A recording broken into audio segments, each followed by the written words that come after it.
Je ne veux plus, d'ici la fin de l'année, avoir des femmes et des hommes dans les rues,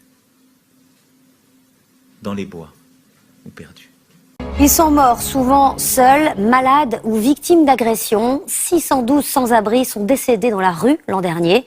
Le collectif Morts de la rue a dévoilé aujourd'hui ce chiffre terrible en hausse de 15% sur un an.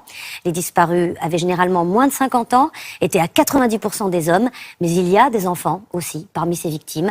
Les précisions de Catherine Rougerie et Jean-Pierre Magnodet. Exposés au vent, au froid, aux agressions, ils sont particulièrement vulnérables.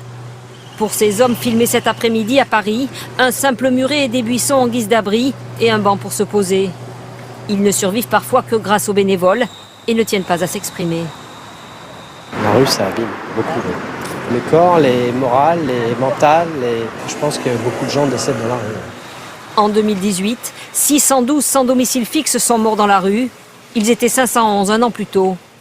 Le collectif des morts de la rue qui les a recensés n'explique pas cette hausse. Elle pourrait être liée à l'augmentation du nombre de sans-abri. Leur profil, en très grande majorité des hommes âgés de plus de 48 ans. 4 sur 10 sont de nationalité française, 3 sur 10 souffrent au moins d'une addiction. Autre chiffre édifiant, au moins 13 mineurs, souvent des migrants, font partie des personnes décédées. Selon l'association, ce sombre recensement serait pourtant très en dessous de la réalité.